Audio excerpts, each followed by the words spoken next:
wasn't feeling very well. Nandun lang ako, nakakatayo ako doon kasi may gamot ako. Gusto ko tanggalin yung ulo niya ba.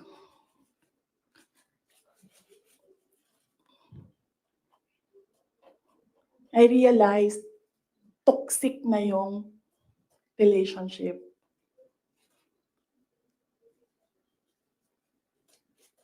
And it did not help na itong dalawang katabi ko, tumawa pa.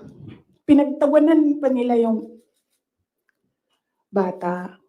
And I saw the humiliation sa face ng bata.